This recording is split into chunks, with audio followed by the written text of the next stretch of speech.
नमस्कार दोस्तों, आरबीआई ने एक बार फिर से रेपो रेट को बढ़ा दिया है और इस बार ये इंक्रीज 35 बीपीएस का है और इस वक्त दिसंबर 2022 में ये रेपो रेट स्टैंड करता है 6.25% पर। और दोस्तों, जब से आरबीआई ने मई 2022 से अपनी मॉनेटरी पॉलिसी को टाइट करने का सिलसिला शुरू किया है, तब से लेकर ये 5वीं बार है कि आरबीआई ने कंसिस्टेंटली अपने रेपो रेट को बढ़ाया है। दोस्तों, हम इस वीडियो में देखेंगे कि आरबीआई बार बार रेपो रेट को क्यों इंक्रीज कर रहा है और इसका इम्पैक्ट महंगाई पर और आम लोगों की जिंदगी।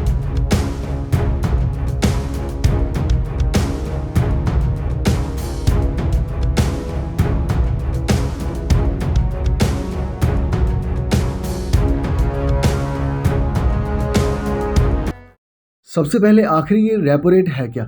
देखिए दोस्तों, जैसे आम लोग बैंक के पास जाते हैं लोन लेने के लिए और बैंक्स उनसे एक इंटरेस्ट रेट चार्ज करता है, वैसे ही जब इन बैंक्स को पैसे की ज़रूरत होती है तो ये आरबीआई के पास जाते हैं लोन लेने के लिए और जिस ब्याज दर पर आरबीआई इन बैंक्स को लोन देता है उसको रेपो रेट कहते हैं। तो दोस्तों, अब सवाल ये खड़ा होता है कि बार बार आरबीआई रेपो रेट को बढ़ा क्यों रहा है? तो इसका बिल्कुल सीधा आंसर ये है कि आरबीआई टाइट मनी पॉलिसी को फॉलो कर रहा है ताकि वो महंगाई को कंट्रोल कर सके। देखिए दोस्तों, सेंट्रल गवर्नमेंट ने आरबीआई को महंगाई कंट्रोल करने का एक टारगेट दिया है और इस टारगेट के अंदर आरबीआई को 2026 तक रिटेल इन्फ्लेशन यानी कि महंगाई को 2 से 6% के बीच में रखना है। और इस महंगाई को कंट्रोल करने के लिए आरबीआई बहुत सारे मॉनेटरी पॉलिसी टूल्स का इस्तेमाल करती है, जिनमें से रेपो रेट भी एक है। अब सवाल यह है कि आरबीआई द्वारा रेपो रेट को बढ़ाने से महंगाई कैसे कम होगी? देखिए दोस्तों, जैसे ही आरबीआई रेपो रेट को बढ़ाएगी, बैंक्स के लिए ओवरनाइट लोन्स को लेना महंगा हो जाएगा। अब ये तो एक ऑब्वियस सी बात है कि अगर बैंक्स को आरबीआई से महंगे रेट पर लोन मिल रहा है तो वो आगे भी अपने कस्टमर्स को महंगे दर पर ही लोन देंगी, जिसकी वजह से आम लोग और बिजनेसेस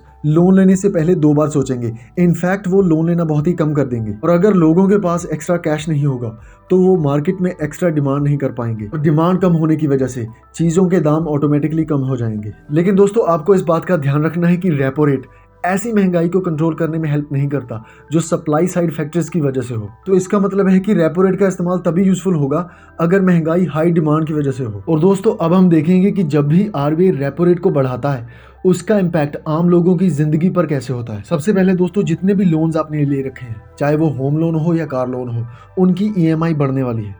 ऐसा इसलिए होगा क्योंकि रेपो रेट के बढ़ने से अगर बैंक्स को लोन महंगा मिलेगा तो आगे वो अपने कस्टमर्स को भी महंगे रेट पर ही लोन देंगे। और इसका तीसरा मेन इम्पैक्ट होगा बैंक्स के डिपॉजिट रेट्स पर। जो इंटरेस्ट रेट एक बैंक अपने कस्टमर्स को एफडी और सेविंग अकाउंट पर देती है वो हाई रेपो रेट की वजह से बढ़ने वाले हैं। इनफैक्ट एसबीआई ने अपने 1 साल की एफडी पर इंटरेस्ट रेट को बढ़ाकर 6.10% ऑलरेडी कर दिया है। इसका मतलब है कि आने वाले समय में एफडी और सेविंग अकाउंट पर ब्याज दर बढ़ने वाली है, जो कि एक आम लोगों के लिए अच्छी बात हो सकती है।